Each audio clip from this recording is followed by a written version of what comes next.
Was it live already? Wait. Oh, wait. Pepe, how are you? How are you, Mario? Good, good. Um, yeah, it's getting worse, Pepe. It's getting worse on multiple Of fronts. I was just course. speaking to an economist and asked just before this. He's just a great guy. I should introduce you. A really good guy. He's talking about how this will have consequences that could last decades. The Yes. Gulf region would never be the same.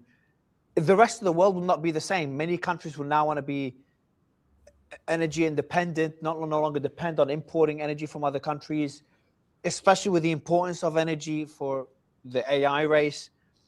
And when that happens, then we got news today that on Reuters put out a report today that Vietnamese authorities have warned the country's aviation industry to prepare for potential flight reductions from April after China and Thailand, nothing to do with the Gulf, halted exports of jet fuel due to the Iran war. So what's happening is countries are hoarding because of what's Hmm. happening in Iran, but because of the risks that could happen again, whether in the region or elsewhere.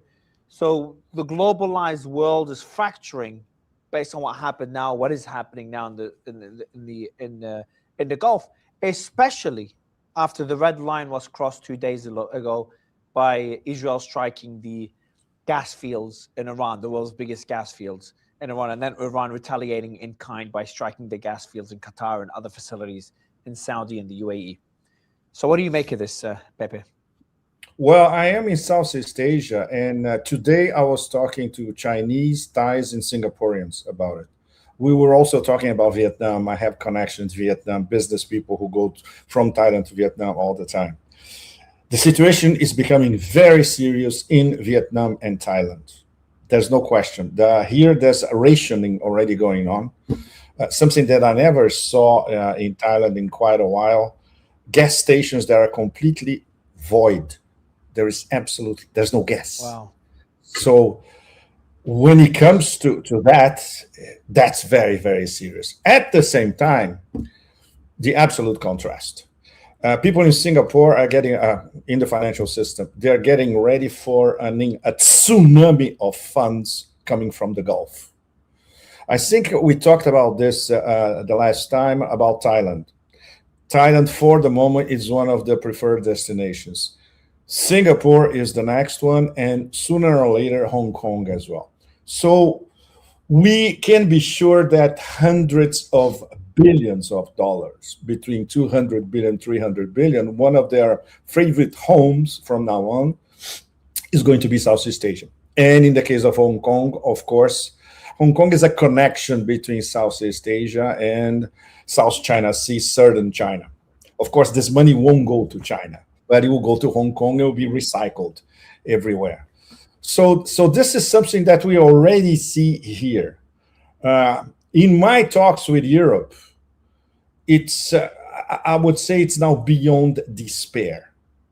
Of course, assuming you're talking to people who have a grip on what's really going on. I'm not talking about Brussels bureaucrats, people at the European Commission and linked to NATO, etc. But businessmen in Germany, in Italy, in France, they are absolutely desperate and they know what's coming and they are not prepared and they don't have plan Bs.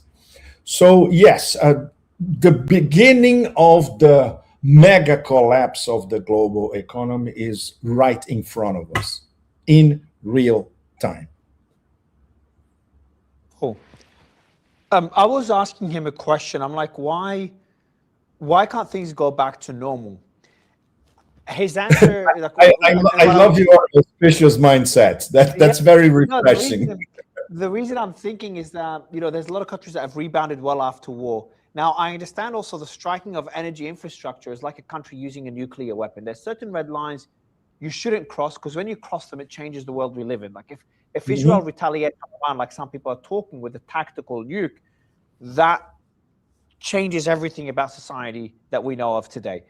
Um, and it seems the same things happening in the financial markets. Striking the energy infrastructure just cross the red line, and now no one knows who else is going to cross the red line and when because the line has been crossed.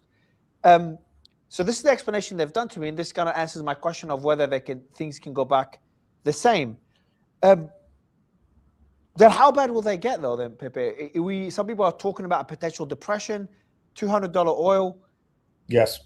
These are pretty significant things that I just don't think Trump would allow the war to lead to those consequences. I think if we get even close to these things, he will tackle relatively quickly. The economy is very important to him. The problem is he doesn't control anything anymore, Mario. This was absolutely obvious. This is, as I see it, apart from a tactical nuclear weapon or nuclear weapons for that matter, this is the ultimate red line, an attack on the energy infrastructure of anybody around the Gulf, or the Persian Gulf and beyond, including Iran.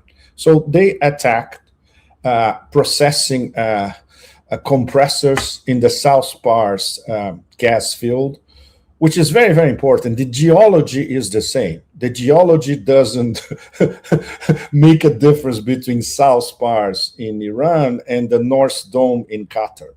It's the same gigantic area. So if there are these disruptions on one side, there will be disruptions on the other side as well. And the Iranian counterattack was absolutely devastating because it went on Ras Sanar and it hit compressors, the famous LNG trains. Qatar has 14, and apparently 2 are out of business. And that's why the CEO of Qatar Energy said yesterday that this is going to take us at least 5 years to go back to where it was before. If we're how vulnerable is the energy? Vulnerable. Is that extremely vulnerable? But until a few days ago, nobody was talking about it. You didn't see specials in any media anywhere about how vulnerable that is. And especially that if you attack the energy infrastructure of one of the neighbors in the Persian Gulf, the response would... The Iranians had already said that it's going to be symmetrical. And it was symmetrical because what they attacked in Qatar was symmetrical to their losses in South Pars. And then we have Trump saying a counterattack based on faulty intelligence. No, they had the perfect intelligence. They knew that this was coordinated between the US and Israel, and they knew that an operation so sensitive like this one, CENTCOM had to be informed. So, of course, they knew what was going on. The Americans knew what was going on. Why did they authorize it? Is that maybe they didn't give the final green light, but he knew exactly what was going on. And exactly, and everybody's asking the same question.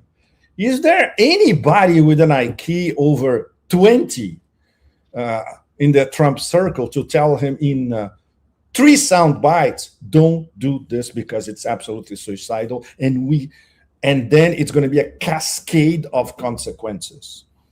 And it was not by accident, because I think it was less than a few hours, probably between the first and the second hour after the attack on South Pars. The Iranians they published a list of 5 ultra-sensitive installations, especially in UAE, Kuwait, and Saudi Arabia, that they were going to attack. And of course, Haifa refinery as well, which they attacked yesterday, and they will continue throughout the week. So no,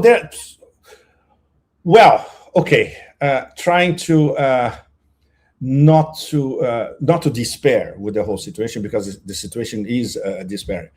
Araghchi said, look, if our infrastructure is attacked again, then there is no restraint whatsoever. This means that this response so far, basically concentrated in some of those targets, Qatar and Haifa refinery, is a measured response by Iran.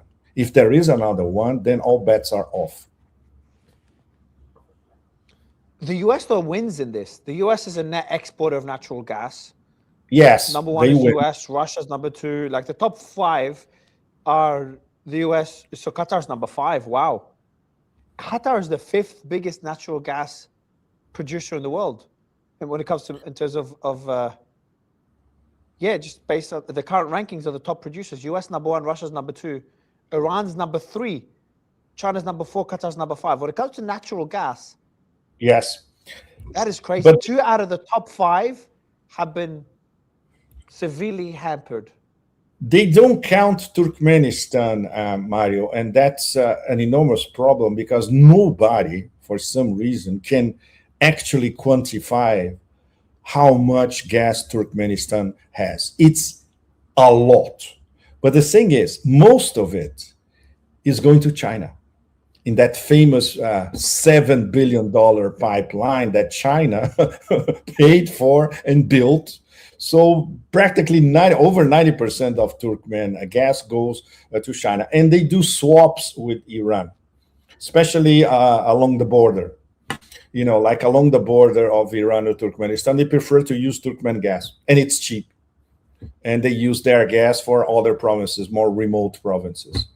So Turkmenistan, years ago, this is something that was debated in Europe years ago. Let's send a mission to Ashgabat and talk to Turkmenistan, and then we can get rid of Qatar, get rid of Russia. They never did anything, the Europeans. So they have to blame themselves for their incompetence. And the Chinese got there first, and they say, how much you want? No problem. And we built a pipeline for you.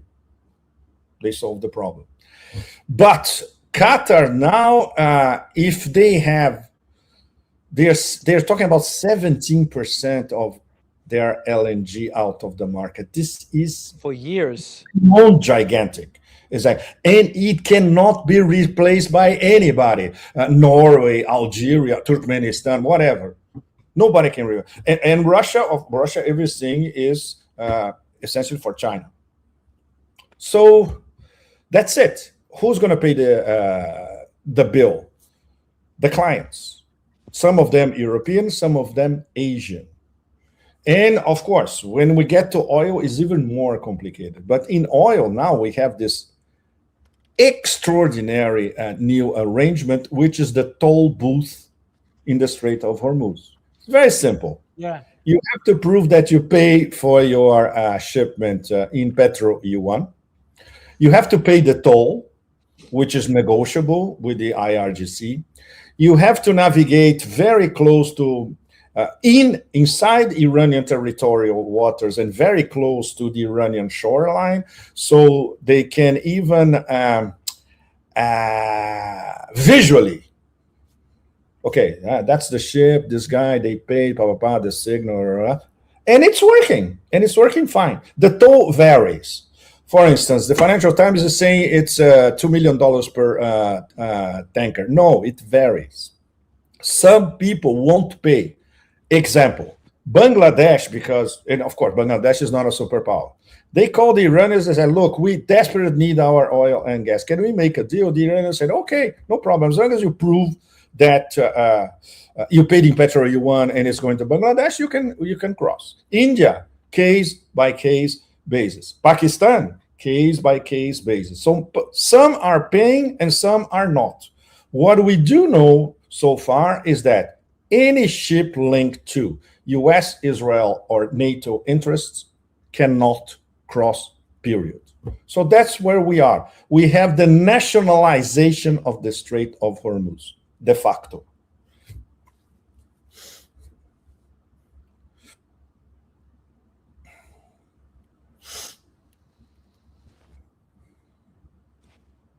The US, though, is winning, no? The US has a lot of natural gas. With China depends a lot. The countries that depend the most on the Strait of Hormuz for their gas are American allies, Japan, and South Korea. They've been fucked out of this, probably why the leader of Japan is meeting Trump now. Then you've got India, and then you've got China. So Asia's getting, and then you've got a few European countries. Europe is getting hit hard as well. So the majority of the countries that are hit the hardest out of this closure of Strait of Hormuz are all American allies. The exception is China. But as you said, Iran's making exceptions for ships that pay in Petro yuan. So that means China has an exception. Exactly. Yeah. So that means the countries that end up suffering are the American allies, including NATO members in Europe. China was an exception, Mario, from the beginning because they struck a bilateral deal with Iran even before the announcement of the toll booth, because it's part of their strategic relationship, and they have everybody knows, a 25-year, $400 billion deal, which basically is exchanging building of infrastructure with energy. So Iranian shipment of energy to China won't be affected, and it's not being affected. Even if it was, China has at least three plan Bs.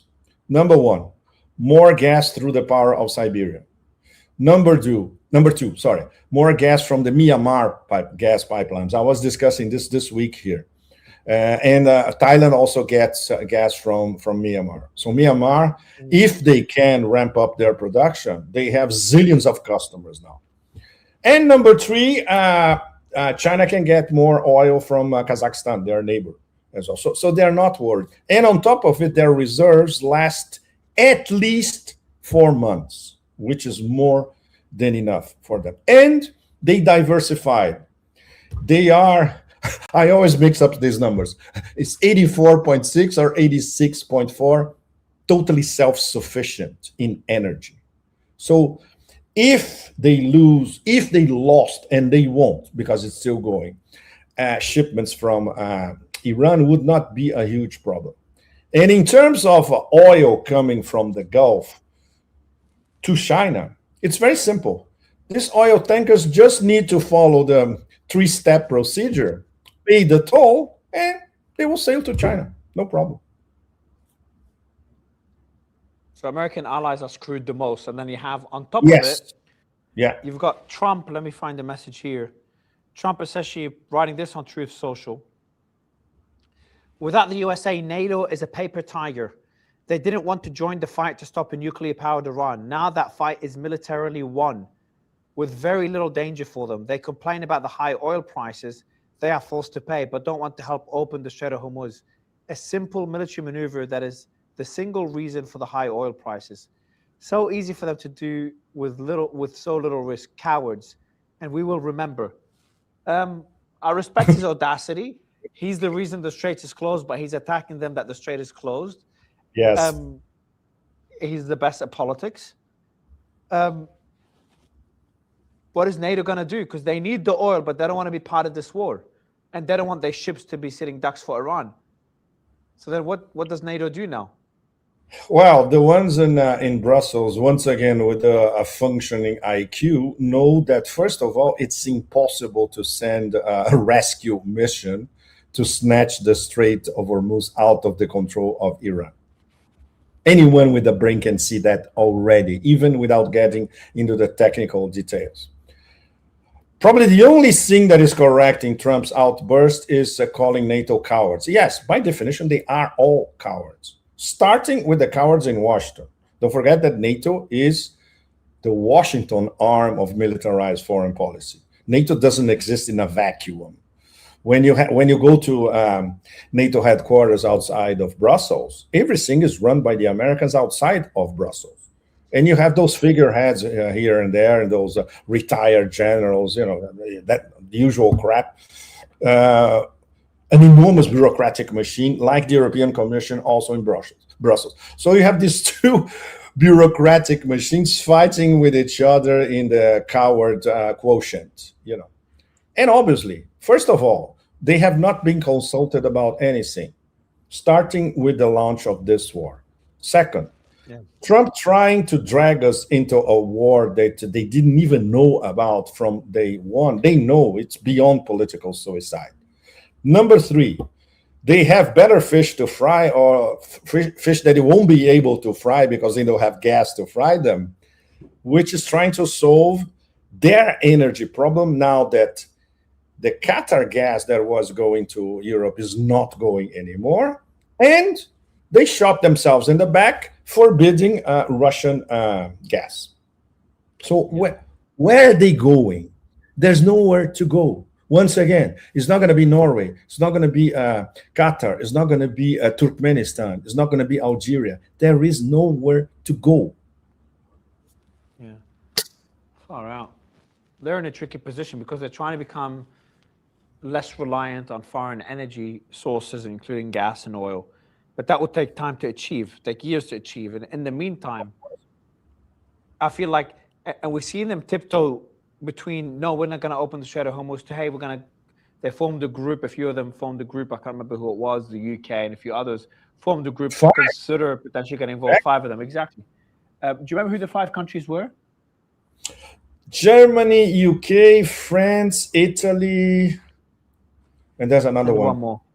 So essentially, do you think they will actually get involved? I'm sorry? Do you think they will get involved? They can't. They can't because they won't bring anything to the table, whatever the table is. Oh, the table has already been destroyed by Trump. No? So there's no table. For this gigantic hubristic mechanism, which is now like it's a beast out of control, and the beast is controlling the whole system. It's not under the control of Israel. It's not under the control of the US. Now the beast is rampaging everywhere. It has a mind of its own, and the mind points towards escalation without thinking about consequences. And that's why each day that passes, we are deeper into this enormous black void, in fact, all of us, the whole planet, and the global economy. Yeah. So you see that it's fascinating. Goldman Sachs, for instance, they released today a report that everybody knows about the horrible cascading effect of the wars from the beginning, and it took 3 weeks for Goldman Sachs to issue a report about it. So even so-called professional analysts making zillions of dollars about it, they're totally lost. You don't think Trump could open up the straits militarily if he keeps bombing Iran's launchers and artillery and drone manufacturing capacity, and then sends troops to the few islands at the opening and at the Kharg Island as well? Mario, they cannot even get there physically. Don't forget that the precedent is outstanding. It took 4 ballistic missiles that were launched as a test by the Iranians for an American aircraft carrier to flee the Arabian Sea and go to the southern Indian Ocean, very, very far away. And that was just a message, a warning, a polite warning, let's put it this way. So they cannot get physically closer to the Persian Gulf, not to mention physically closer to the Strait of Hormuz itself.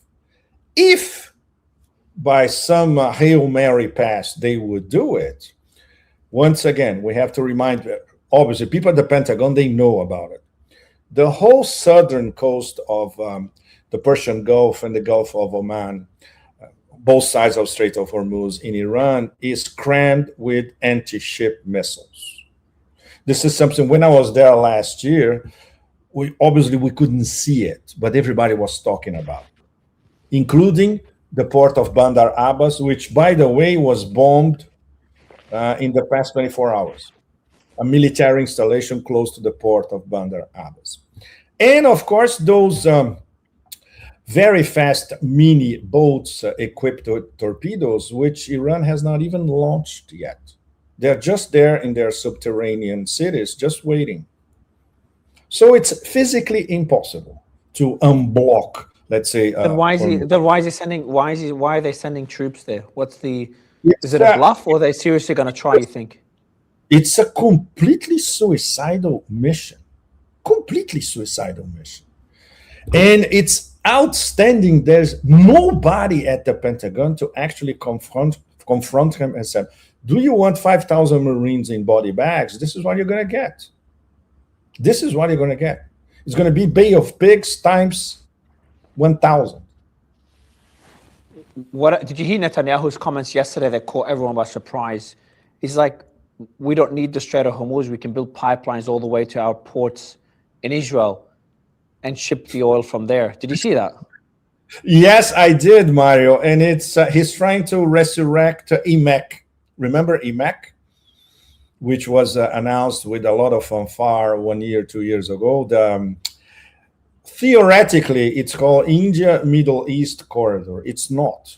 In practice, is Israel, Europe, Middle East, India corridor.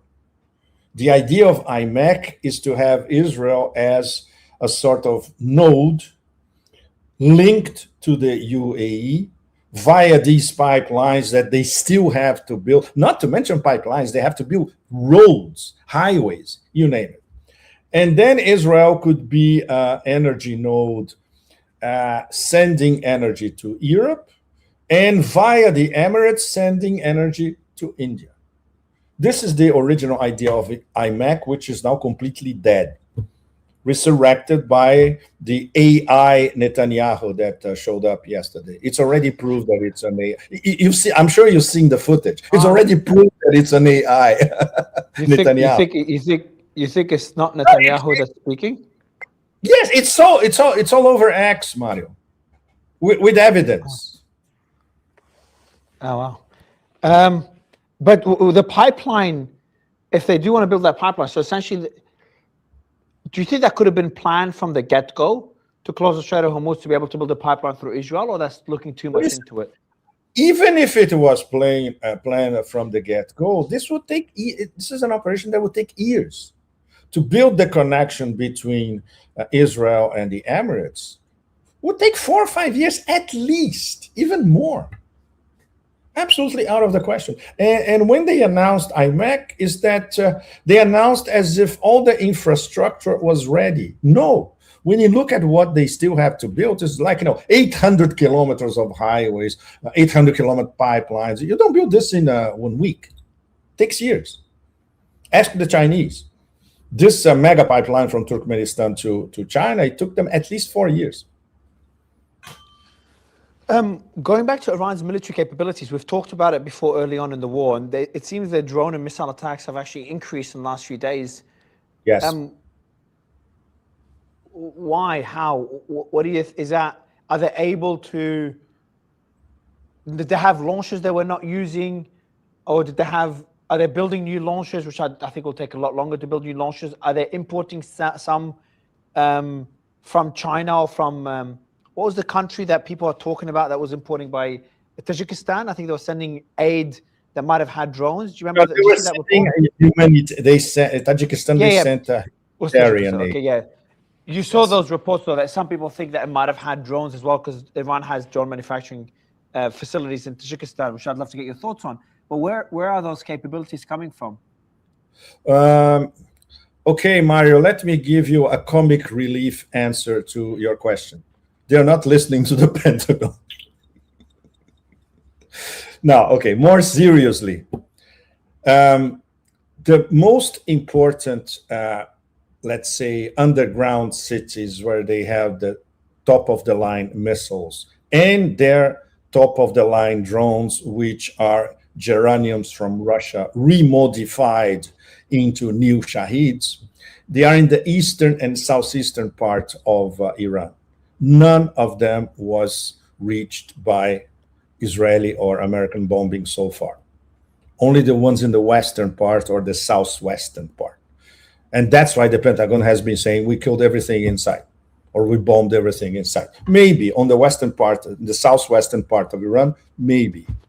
But not in most of the eastern part near the Afghan border or the southeastern part near the Pakistani border. No, everything is still there, intact, absolutely intact. Apart from that, they keep retweaking their, described by the Iranians, decentralized mosaic strategy.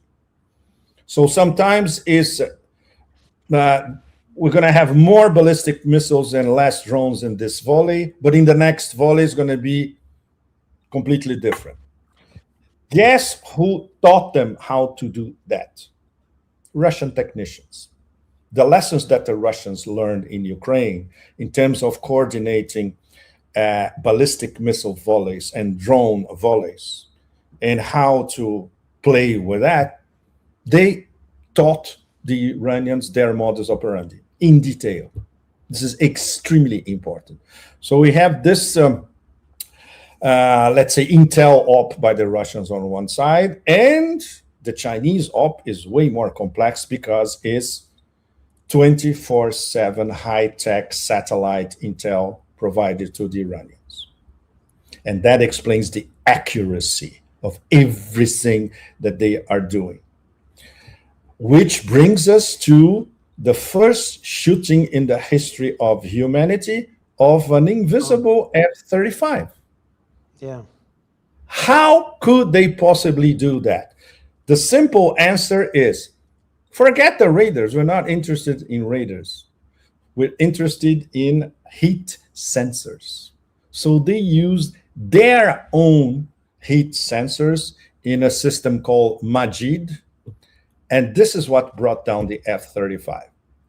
But location, satellite information, etc., this all came from China. So China is helping in every high-tech way. That's why I came with a tentative description in my latest column. This is the first West Asia high-tech war. This is a total high-tech war. And not only the Iranians are mastering high-tech, the Israelis do. We all know that. The Americans do to a certain extent. But now we have the Iranians mastering high-tech with help from Russia and China. It's on a whole new level. And that's what allows, for instance, the hits on the... Yeah. Exactly. Like the hit on the F-35 and the hit on the Haifa plant as well, the refinery. The fact that those came so late in the war, we're at day 21, third week in, is pretty important to note, because that's not in the beginning of the war when their capabilities were still there because the US and Israel didn't have time to strike everything. The US and Israel are at a level where they are striking, Israel struck energy facilities, which may indicate that it's just speculation that potentially they're running out of targets to strike. So for Israel to be in that position, or Israel, the US to be in that position, either running out or there's certain targets they cannot strike yet, deep in eastern Iran. You said eastern Iran is the one they're struggling to strike at the moment. Which area of Iran is the one that's difficult to strike? Southeastern Iran, in the Sistan Baluchistan province, which is very far from the Persian Gulf or the Middle East, for that matter. And of course, it's extremely well protected. And the eastern border near Afghanistan, to the right of Mashhad. Mashhad is the big city in eastern Iran. From Mashhad to the Afghan border, by taxi is around, I did it before by taxi, is around 5 hours. That area, there's nothing. It's a no man's land, and it's perfect to hide stuff. So a lot of stuff is hidden over there, underground, of course. These areas have not been touched so far by the Americans. What do you think of Mushtabak? There's something I wanted to tell you, Mario, which, let me see if I remember now. It's still about the tweaking of the strategy.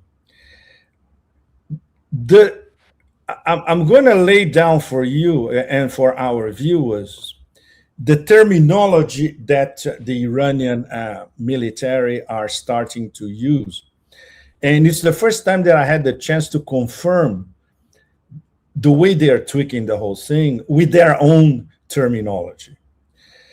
It's fascinating because there's a lot of discussion in Iran about a surgical attrition strategy, which is what they are trying to implement, especially after the second week of the war. But now there are different layers. For instance, there's a concept which is called the Great Constriction. What is the Great Constriction? They want to apply their surgical attrition strategy not only against the IDF, but against the whole of Israel. So this means a strategic attack on Israel as the way Israel works. This is extremely ambitious, and they are starting now. So different components. What does it involve? Yeah. Exactly. Okay, let's break down the main components. One of them is what they call the shield breaker. And it involves the 2 mega missiles that they started to use, especially these past few days. The Khorramshahr 4 and the Fatah 2. These two, they can reach Mach 16, which is something that most people cannot even imagine what it is. Can you imagine a missile flying at 5.5 kilometers per second? This is what we're talking about. These are real hypersonics. And of course, if it's Mach 16, is even more than the Oreschniks. If I remember well, the Oreschniks are between Mach 10 and 12. Okay. So, okay, let me give you guys an example. You have a computer, you're trying to calculate your intercept, what your interceptor has to do to intercept a missile like that. So the minute that you have more or less the coordinates, the thing has already impacted. That's how fast it is. There you go. It's what the Iranians define that by the zero-sum defense paradox. I love that concept. It's very conceptual, the way they think about everything. Israel spends millions of dollars attempting an interception with 100% probability of failure, and Iran spends a fraction just to get a certified hit. That encapsulates how But the missile is expensive, though. Yes, these are more expensive, but they are not expensive as a Tomahawk, for instance. Yeah. Still, yeah. they are a fraction of the price of a Tomahawk. They're the ones that use for the cluster. But just quickly, they're the ones that use for cluster munitions, correct? They're using at the moment. Are they the Karachnet? Yes, the Khorramshahr 4. It can break into 80 mini munitions. So in fact, it's a missile that goes to 80 different targets and not only one. So people are calling them a cluster. No, they are not cluster. It's a subdivision of the warhead. The warhead, instead of only one warhead, I'm sorry, you have 80 mini warheads going to 80 different directions. Okay, just to make it shorter for all of you guys, the most important part, which what they call their own terminology, the doctrine of 4 vital organs. This is about provoking structural paralysis of Israel. And they divide these 4 vital organs like that. Hydrological asphyxiation, they haven't started that yet, which is basically hitting all the desalination plants in Israel. If I'm not mistaken, there are 5, not more than that. The other thing, they call the blackout protocol, hitting the Rabin power station at the center of the national grid in Israel. A food siege, which means hitting the ports of Haifa and Ashdod, which import, I think it's 85% of the wheat that Israel needs comes through these 2 ports. And the last one is the killer, energy decapitation, which is focused on the Haifa refineries, which were bombed yesterday as part of the response to the bombing of South Pars. So all that gives to all of you what the Iranians are calling structural paralysis. And this is where they are going vis-a-vis Israel. If I was at the IDF, I would be extremely worried about all this. It's being programmed in detail. You know, when I speak to people in Israel, though, they tell me, Mario, the damage, I think it's changed now the last few days with the cluster munitions, but before that, they're saying that this is a lot less significant for them than the 12-day war, where the barrage was a lot heavier by Iran. Is that Iran preparing for a war of attrition? Because they're making the argument that they're okay. Absolutely. This concepts that I outlined for you and for our audience, this is part of the long war of attrition, leading, according to the Iranian planners, to structural paralysis of Israel that could happen in a matter of weeks. In fact, we're not talking about months. This could happen within the next 3 to 4 weeks. Don't forget, they ran out of interceptors. So the Iranians can bomb anything they want, literally. There are no more interceptors. We all know that. But we're seeing videos of interceptions still happening, though, in the Gulf and in Israel. Yes, but in Israel, I think they're down to their last batches. Same thing across the Gulf. What do you make of the comments that I've asked a few of the guests this by not just different analysts, including I was interviewing the Colonel Wilkinson, who worked with Colin Powell, including David Sachs, who's in the Trump administration. Trump was asked about it, and that's if that does happen, what you're saying does actually happen, and Israel is in a corner, and Iran does not want to off-ramp, does not want to end the war, and if they keep pushing militarily, I know there's a lot of ifs here, but is there a risk of a tactical nuke being used by Israel? Is that a genuine risk people should be wary of? For instance, I was looking at what Colonel Wilkerson was saying. Well, this last few hours, let's put it this way, and I agree with him. Yes, there's no question, and that's what makes it so dangerous. And it will be out of desperation, and they are getting cornered each passing day. So there are reasons for all of us to be frightened, in fact, because if we get to this point, then it's really all bets are off in any number of ways. Don't forget that North Korea already offered nuclear weapons for Iran if Iran is attacked nuclearly. This is an offer on the table by Kim Jong-un. Oh wow! And their ministers of defense are very, very close. For instance, sometimes when I go to Iran, I bump into North Korean delegations. they keep on their side of they don't talk to anybody, only among themselves, but they are there. What do you make of the statements by the Supreme Leader Mustafa a few hours ago? He said strikes in Turkey, the strikes in Turkey and Oman were not carried out by Iran or allies or proxies of Iran. He said he called them deceptions and warned of a false flag tactic aimed at dividing Iran from its neighbors. This is a quote. This is deception by the Zionist enemy to create division. Because a lot of people were surprised on why Iran would strike Turkey and why Iran would strike Oman. No, they have no reason to strike Turkey, Mario, because this could turn into Article 5, just like that. But is it possible that? But you said we said IRGCs. We said there's like IRGC have that decentralized command center. Could it be some members of the IRGC acting without the authority of the leadership? Because I just don't see Israel striking. But the basic guidelines for all of them are the same, and they are very, very strict. And one of these guidelines is don't attack a NATO member, because you know the possible consequences, right? There's another angle which is extremely tricky, and this would require a decision at the very top. The BTC pipeline. Baku, Tbilisi, Ceyhan. This is how Israel gets between 39, 40, or 49% of their oil.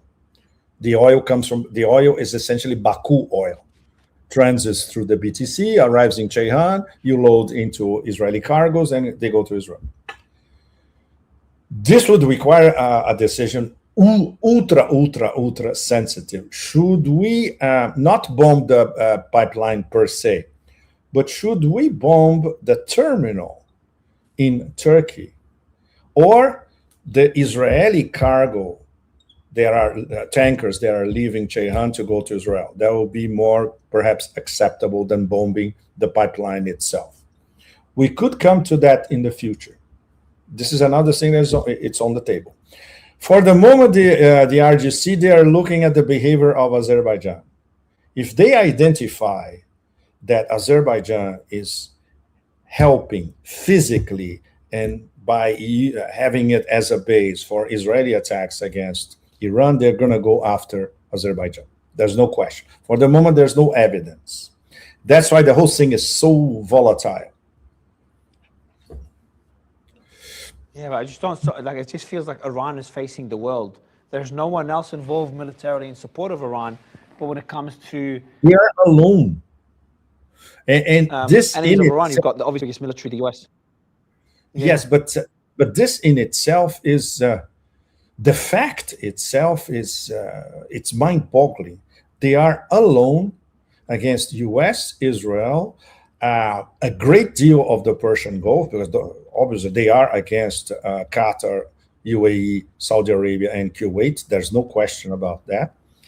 There is the Europeans are not leading from behind, but they essentially support the Epstein syndicate axis.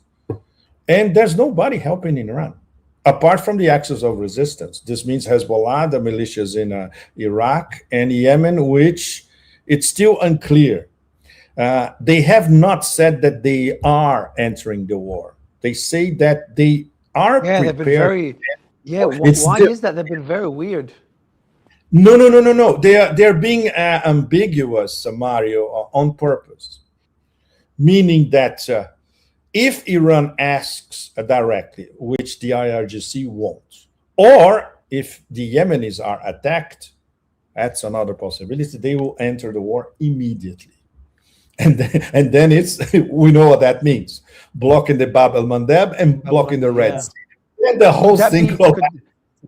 Could that be Iran having that as a deterrent, having it as a card to be able to avoid any specific escalations by Israel and the US, such as striking more infrastructure, or striking more of the energy infrastructure, the power plants, the bridges? Could that be a deterrent for that from happening? No, because they are from what we are getting, not only what IRGC people are saying in public, what we hear from diplomats, but feeling the pulse or the consensus behind Moshtaba, behind sovereignty, etc. They are pretty confident with the cards that they already have. It's not that they need extra cards. They have all the cards in their hands. And especially the most important card, the long war. They will not abdicate from the long war, which they know is a disaster for the combined enemy, let's put it this way, and for the global economy. Considering that they are largely unaffected by the global economy because they are under sanctions. And considering that the two main backers, they have Iran's back, Russia and China, in several ways that we see, but especially this is something I commented with a lot of people this past few weeks, what we don't see. So they are, we could even say, eerily self-confident. It's wow. They are fighting by themselves against the so-called greatest armada in the history of the universe since Genghis Khan, by the way, which was evoked by the war criminal AI. But they've also lost a lot of their. They've also lost their supreme leader. They've lost at Larjani a couple of days ago. They've lost all these different commanders. They lost the head of the Basij yesterday or today, and he was killed. Yeah. They've lost all these people, and the only casualties they were able to inflict on the US is 8-9 service members. I think 220 injuries, according to a report that came in now from, I don't know according to who. But if that's like, we're talking about Iran, one of the biggest militaries in the region. I wouldn't call it a superpower, but a pretty significant military, and was attacked, all their leadership killed, and all they could just kill is less than 10 American soldiers. They've destroyed 10 American radars. That's significant. I think there's, including the one that there's only 7 of them, the $1 billion radar. They are causing a lot of damage to the Gulf. But wouldn't the attacks on the Gulf show weakness because of the inability to strike, to cause enough damage just by striking U.S. facilities? But that's, no, first of all, we cannot believe in anything that comes from the Pentagon. So these numbers are bullshit. Everybody knows that. Number one. Number two, this is not about numbers, and this is not about decapitation strikes. It's the absolute opposite of the American-Israeli way of thinking or way of conducting war. War that they don't, because they don't know how to conduct a proper war. Their way of conducting war is let's kill everybody. Okay, the Iranians know we are here because they think conceptually, strategically, and long-term, and almost in a holistic way. This is something incomprehensible in Tel Aviv or in Washington. The most important thing is, these concepts that I was outlining to you about what they plan to do with Israel short, mid-term. And in terms of the fight against the US, it's very, very long-term. And from the beginning, they have their list of demands. And the number one demand in every list is, we want all US military installations out of West Asia, period. This is the most important target for them. Because if that happens, everything else is, goes with the flow, including the petro yuan substituting the petrodollar, which is something that is already happening in the most important choke point in the world. They did not fire a shot to have this toll booth in the Strait of Hormuz. This in itself is amazing. For instance, I have been following the BRICS for years, and especially these past 3 years. The BRICS are talking about alternative payment systems. Iran, with one move, they install an alternative payment system. This in itself is, in geoeconomic and financial terms, is beyond massive. So this is what they are thinking. They're not thinking, okay, let's kill CENTCOM generals. Let's kill everybody in the Netanyahu's cabinet. No, these are details. And they are not focused on personalities. They are focused on the process. And that's why it's so, because they thought about the process. They gamed the process. I made, I think in the previous column, I made a comparison between chess and Go, Wei Qi, the Chinese game of Go. The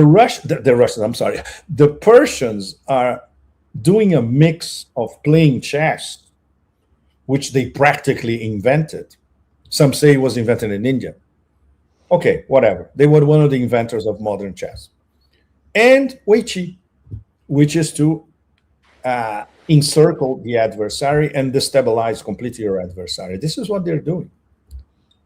Like the US is, in a certain way, in terms of the Iran, they are encircled because any move that they make is bad for them, the US.